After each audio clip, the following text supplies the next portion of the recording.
Most men navigate the architecture of attraction by sight alone, waiting for the grand gesture or the overt confession that almost never arrives. They stand in the center of the room, listening for a roar, failing to realize that the truth is a whisper. They miss the subtle, coded language of interest that hides in plain sight, right in front of them. When a woman is truly drawn to you, she does not announce it with a flag. Instead, she leaves a trail of breadcrumbs, 5 specific phrases that function as invitations, testing the waters of your awareness. These are not random remarks tossed into the air. They are calculated probes into your character. She is designing a game, waiting to see if you are observant enough to recognize the rules and play along. Most men wait for absolute certainty, failing to understand that attraction is not a destination you arrive at, but a series of escalating risks you must navigate. The silence that follows these moments is the most telling part of the interaction. You are left standing at the threshold of something significant. The first breadcrumb is deceptively simple. Tell me more about that. It arrives in the middle of a conversation, perhaps when you are describing a project, a memory, or a fleeting thought. Most men treat this as a standard social lubricant, a polite request for more data. They are wrong. It is a strategic opening, a deliberate invitation to your inner world. By uttering those 5 words, she is signaling that your perspective is the most valuable thing in the room. She is not merely asking for information. She is creating a vacuum. She pulls back, stops talking, and leaves a space for you to fill. This is the test. She is waiting to see if you have the confidence to occupy that space, or if you will shrink back into generalities. If you provide a shallow answer, you fail. If you lean in and reveal the depth of your thinking, you pass. The choice to step into that vacuum is the first real move in the game. Once the initial door to your inner world is opened, the game shifts. The second signal is a subtle, almost imperceptible change in the timeline of your connection. I was thinking about what you said earlier. This phrase is a declaration of mental real estate. It is not merely a polite callback to a previous conversation. It is a profound admission that you have followed her out of the room. By acknowledging that your words occupy her thoughts when you are not physically present, she is revealing that the connection has transcended the immediate moment. It is a quiet, powerful admission of impact. Most men brush this aside as a simple observation, missing the underlying architecture of the statement. She is telling you that you have become a recurring feature in her internal landscape. She is testing to see if you understand the gravity of that admission. If you respond with a casual shrug, you signal that you do not value the space you have been granted. If you acknowledge the weight of her words, you validate the connection. She is waiting to see if you recognize that you are no longer just a person she is talking to, but a person she is thinking about. This is the transition from a fleeting interaction to a persistent presence. The conversation is no longer confined to the present. It has begun to echo in the hours when you are apart. The third signal moves the connection out of the abstract and into the concrete. She says, "You should come with me." It might be a trip to the store, a tedious errand, or a social obligation. Most men hear this as a request for company or a favor. They are misreading the map. This is a deliberate attempt to integrate your lives. She is testing your compatibility in the wild, observing how you move through her world when the spotlight of a date is turned off. She wants to see if you can handle the mundane, the boring, and the routine. Can you hold your own while she navigates her day?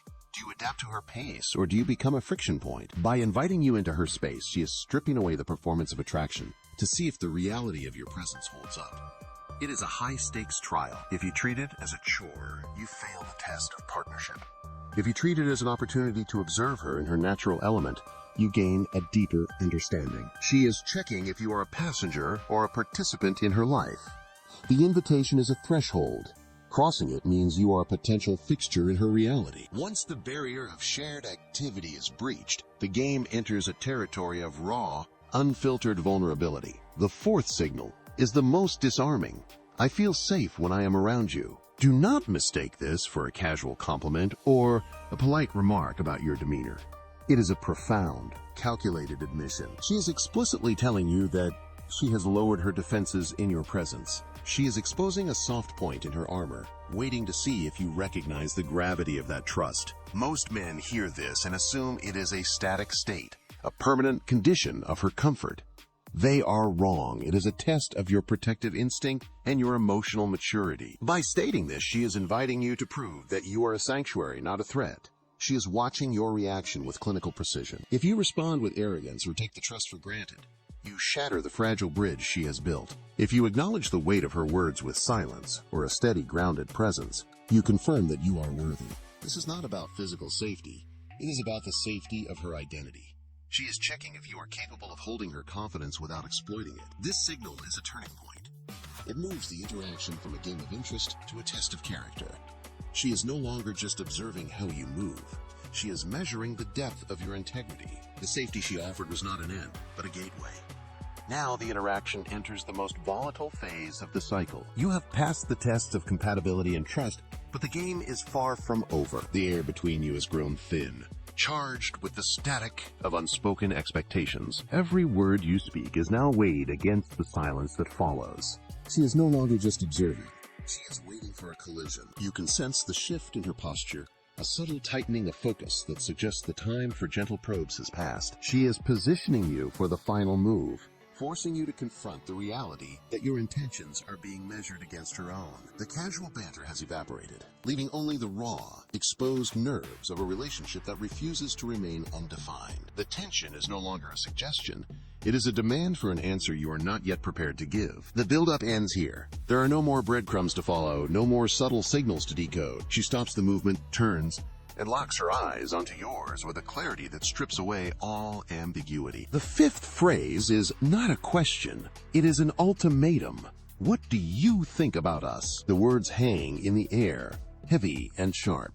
This is the collision point you have been drifting toward. She is no longer testing your compatibility or your protective instinct. She is demanding a definition for the undefined. The air in the room feels vacuum sealed.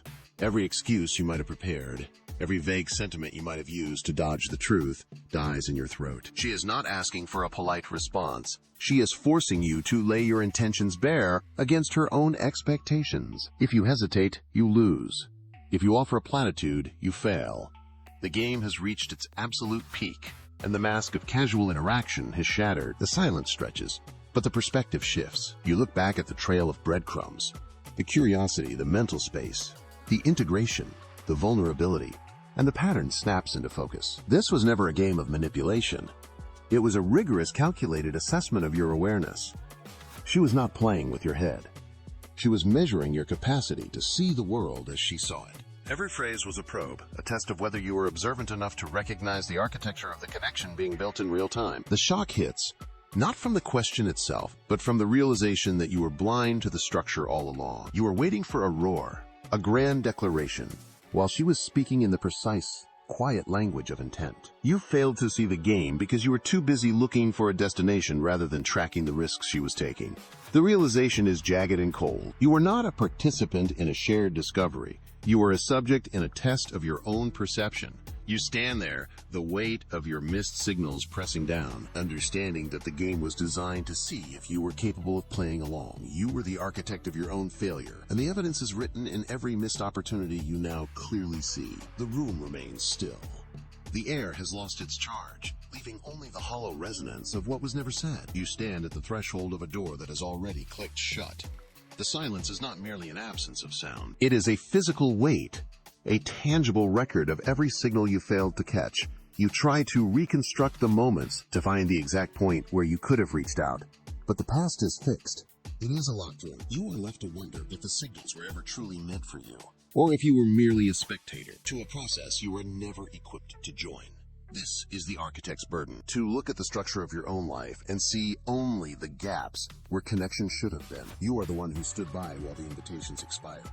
You are the one who watched the breadcrumbs vanish into the dark. The loneliness that follows is not a tragedy inflicted upon you. It is the natural consequence of your own blindness. You turn away, walking back into the quiet, carrying the heavy, cold certainty that you were the one who built these walls. You are the architect of your own missed opportunities, and the silence is your only remaining companion.